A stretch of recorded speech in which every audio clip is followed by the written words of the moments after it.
urine. And depilatory creams contain caustic soda, which is used in paint stripper. And are we getting ripped off with high-tech razors boasting 5? What's really in our shaving and hair removal kit?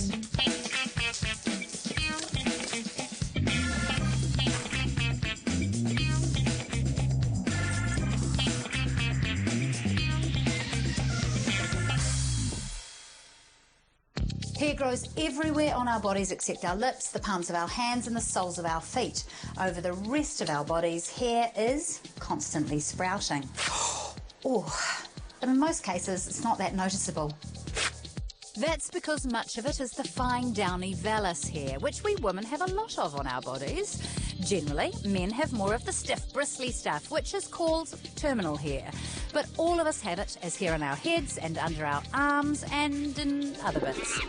And while terminal hair on humans has been all the rage for the last 6 million years, these days it's decidedly unpopular. Where is it okay for women to have hair? Near the eyebrows, I suppose. Under the arms, it's fine, I suppose, yeah. Legs, probably not so nice, yeah. Hips? No. Toes? Marginal, but no. No surprise that men don't find hairy women attractive, but what about women and hairy men? Tell me, do you find facial hair on men attractive? Yes, I do actually. No way. Absolutely. Yes? Very sexy.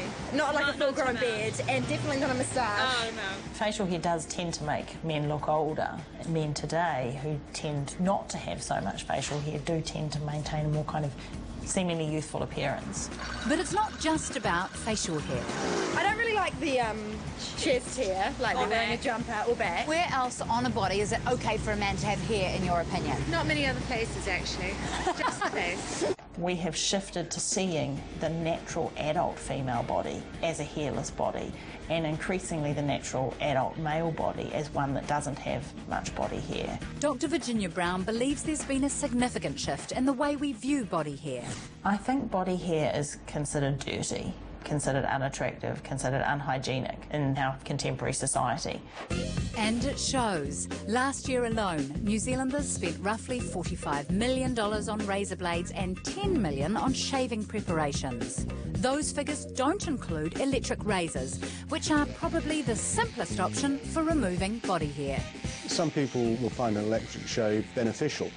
And that's probably because it's not quite so close a shave, so it's not causing quite so much damage to the skin surface itself.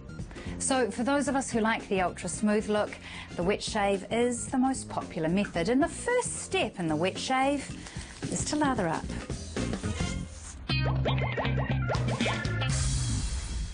You can use hand soaps to form a lather and shave with, but hand soaps don't contain the same quantities of lubricants and wetting agents that enable you to get that nice smooth shave. There's an immense range of shaving soaps on the market and they fall into 3 groups: creams, foams and gels. So what's the difference between a gel and a foam? So we've got 2 products here, a shaving foam, also a shaving gel. OK, the gel's blue and the foam's white, so they're really different, or are they? If we just rub it slightly, you can see it changing. Bubbles of gas are starting to appear and it's been converted into a foam. So these 2 formulations are in fact both foams. Shaving creams have more of a toothpaste consistency. It has all the important ingredients that are required to give you a nice smooth shave, but it doesn't have the components that easily convert into a gas that cause the bubbles that give a shaving foam. For women, shaving gel is more common than shaving foam. As to which works best, well, they're all so similar that it comes down to personal preference. So what's really in these shaving preparations and how safe are the ingredients? For a start, what are humectants? These are substances which trap water and they're there to make the beard feel softer and easier to cut. A commonly used humectant is glycerin, which is widely recognised as being safe to use. But there's one humectant used in shaving products that sometimes gets a bad rap: propylene glycol. Internet hype about propylene glycol suggests it's the same chemical that's used in car antifreeze. That is a different compound called ethylene glycol, and propylene glycol, which is used in small quantities in the shaving creams and foams, is perfectly safe. Shaving formulations also contain lubricants. They help the blade glide over the skin. A common lubricant is mineral oil, derived from crude oil. It is considered extremely safe. It is very inert. It doesn't react with many other substances. And it's also tasteless and odorless. And that's why it's used extensively in many cosmetics. Another lubricant is lanolin. Lanolin is a wax produced by sheep and can be an allergen. Some people can be sensitive to lanolin, being an irritant on their skin, but those are very few people, and the dosages that it's used is very small. Likewise, triethanolamine is found in low concentrations in a number of shaving foams, gels and creams. Triethanolamine is a surfactant, which means it makes the foam or gel spread easier, but it is a mild skin and eye irritant with a potentially more serious downside. It does have the potential to break down or to react to form compounds we call nitrosamines. Some nitrosamines have been shown to be cancer-causing when they're produced inside the body from eating various preserved foods. However, with shaving products, the nitrosamines are outside the body on the skin. So are they a problem? The chances of these nitrosamines penetrating the skin is very small. The skin acts as a very good barrier to the external world and prevents many substances from entering the body. Most shaving products also contain fragrances which can cause an allergic reaction.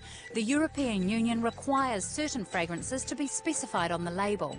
However, it's not required here, so people with fragrance allergies should avoid products bearing the words fragrance or parfum.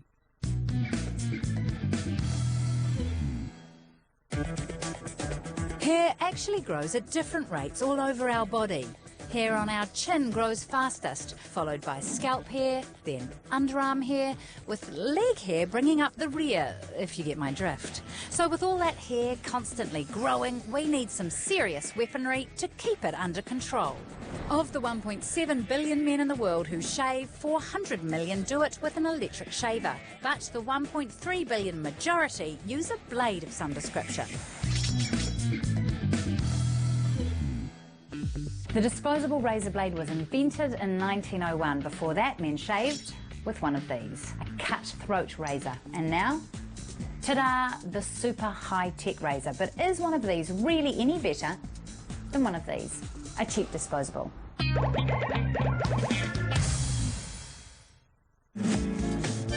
To test this, I've pulled in some discerning dancers to find the smoothest shave. For them, it's the trimmings, the finer flourishes and attention to detail that can be the difference between winning and losing.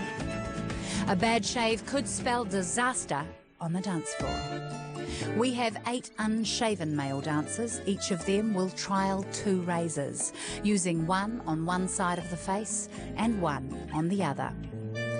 It's shaving time, and these are the 4 razors we will be testing. A Schick disposable with 2 blades, a Gillette Mark III with 3 blades, a top-of-the-line Schick Quattro with 4, and the Gillette Fusion with a whopping 5. Who could possibly judge such a crucial experiment? Their toughest critics, their dance partners. Dance partners definitely prefer a shave. They don't like the stubble. I've had an uneven shave before, yeah, and my dance partner told me about that. It's time to hit the floor. The guys' dance partners will compare the smoothness of each side of their partner's face.